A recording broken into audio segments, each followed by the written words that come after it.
ನನ್ನ ಹೆಸರು ನವೀನ್ ಅಂತ. ಫಸ್ಟ್ ಇಯರ್ HCP ವಿದ್ಯಾಭ್ಯಾಸ ಮಾಡ್ತಾ ಇದ್ದೀನಿ.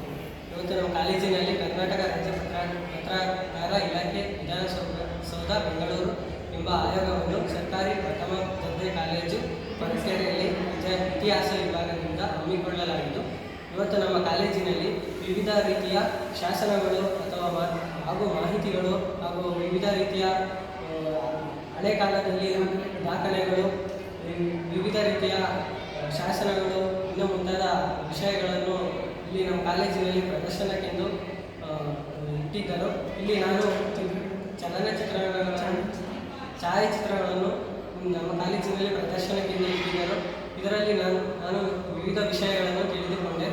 ಆದರೆ ನಮ್ಮ ತಾಲೂಕಿನ ತುಮಕೂರು ಜಿಲ್ಲೆ ಹಾಗೂ ಮಡಿಕೇರಿ ತಾಲೂಕಿನಲ್ಲಿ ನಡೆದ ಹಲವಾರು ವಿಷಯಗಳು ಮತ್ತು ಮಾರುಕಟ್ಟೆಯ ಮತ್ತು ಹಲವಾರು ವಿಷಯಗಳು ಮತ್ತು ಸಮಾಜದ ಬಗ್ಗೆ, ರಾಜರುಗಳ ಬಗ್ಗೆ ಮತ್ತು ಆಗಿನ ಕಾಲದ ಮನೆತನಗಳ ಬಗ್ಗೆ ಮತ್ತು ಇಲ್ಲಿರುವಂತಹ ವ್ಯವಸ್ಥೆಯ ಬಗ್ಗೆ ಮತ್ತು ಆಗಿನ ಕಾಲದಲ್ಲಿ ನಡೆಸುತ್ತಿದ್ದಂತಹ ವ್ಯಾಪಾರ ವಹಿವಾಟುಗಳು ಮತ್ತು ವಿವಿಧ ರೀತಿಯ ಜನಸಂಖ್ಯೆಯ ಬಗ್ಗೆ ವಿವರಗಳನ್ನು, ಮಾಹಿತಿಗಳು ಮತ್ತು ಇನ್ನೂ ಅನೇಕ ಮಾಹಿತಿಗಳನ್ನು ನಾನು ಪಡೆದಿರುತ್ತೇನೆ. ಹಾಗೂ ಇದರಿಂದ ಇಂಥ ಒಂದು ಒದಗಿಸಿಕೊಟ್ಟಂಥ ಕರ್ನಾಟಕ ರಾಜ್ಯ ಪತ್ರಕಾರ ಇಲಾಖೆ ಹಾಗೂ ಇತಿಹಾಸ ವಿಭಾಗಕ್ಕೆ ನಾನು ನಮ್ಮೆಲ್ಲರ ಪರವಾಗಿ ಅಭಿನಂದನೆಯನ್ನು ಸಲ್ಲಿಸಿದ್ದೇನೆ.